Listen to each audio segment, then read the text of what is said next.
82% of people don't use a time management system. And honestly, they might be onto something. We've been sold this idea that if we just organize our calendars better, color code our tasks, and wake up at 5 a.m., we'll finally be productive. But it's June 2026, and the data's telling a completely different story. The average worker is losing 31 hours every month to unproductive meetings and distractions. That's almost a full work week, just gone. So maybe the problem isn't that we're bad at time management. Maybe it's that time management itself is the wrong framework. Let's talk about where your day is actually disappearing to, because the numbers are kind of shocking. The average person is spending 2.8 hours every single day on distractions. Social media, emails, phone notifications. That's before we even get to the fact that we're spending 6 hours and 38 minutes online total. And I'm not saying this from some moral high ground. I caught myself checking my phone 3 times while researching this video. The issue isn't laziness or lack of discipline. It's that we're trying to focus in an environment specifically designed to fracture our attention. Now here's where it gets really interesting. Or, well, more accurately, really frustrating. Teams are spending almost 16 hours in meetings every week. But there's this thing called the deep work gap that nobody's talking about. Recent data shows a 27.4% gap between the focus time people need and what they actually get. Think about that. We're in back-to-back meetings talking about work instead of actually doing the work that requires sustained concentration. The irony is, we've built entire systems around collaboration and transparency that have accidentally made it nearly impossible to think deeply about anything for more than 20 minutes. Everyone's been waiting for AI to solve this, right? McKinsey's out here saying generative AI could deliver up to $4.4 trillion in annual productivity gains worldwide. That's an absurd number. But from what I can tell, what's actually happening in 2026 is that AI is just speeding up the wrong things. You can generate a report faster, sure, but if that report was busy work to begin with, you've just automated the performance of looking productive.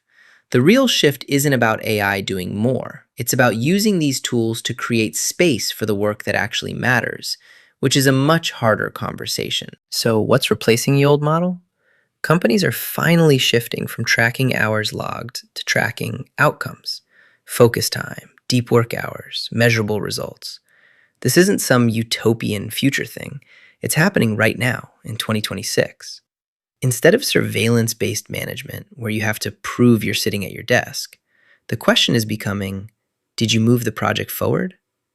The intentional living movement is bleeding into work culture, and productivity isn't about squeezing more into your calendar anymore.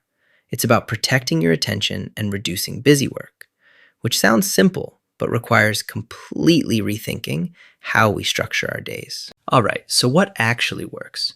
2 methods keep showing up in the research: Pomodoro and time blocking. Pomodoro is working in 25-minute concentrated sessions with 5-minute breaks. Nothing revolutionary, but it forces you to define what one focused thing looks like. Time blocking is dedicating specific chunks of your calendar to single tasks. No multitasking, no context switching. I know these sound almost too simple, but that's kind of the point. Productivity in 2026 isn't about complex systems or optimization hacks. It's about building simple, repeatable structures that actually protect your attention instead of fragmenting it further. Here's the stat that surprised me most. Workers who dedicate time to weekly planning see a 30% increase in overall efficiency. That translates to roughly 12 additional hours of productive output per week for a full-time worker. 12 hours, just from sitting down once a week and deciding what actually matters. The reason it works isn't magic. It's that you're making decisions about your time when you're calm and clear-headed, not in the moment when every email feels urgent. You're basically pre-deciding where your focus goes, which removes hundreds of micro decisions throughout the week that drain your willpower. So if traditional time management is dead, what replaces it is this: simple systems that match how you actually work, not how productivity gurus think you should work. Start with one thing. Maybe it's time blocking your mornings. Maybe it's a Sunday planning session. Maybe it's turning off notifications for 2 hours a day. Build from there. The goal isn't to optimize every minute, it's to create enough structure that you can actually focus on what moves the needle. And yeah, if you got something out of this, a like genuinely helps. Subscribe if you want more breakdowns on what's actually working in 2026, not just what sounds good in theory.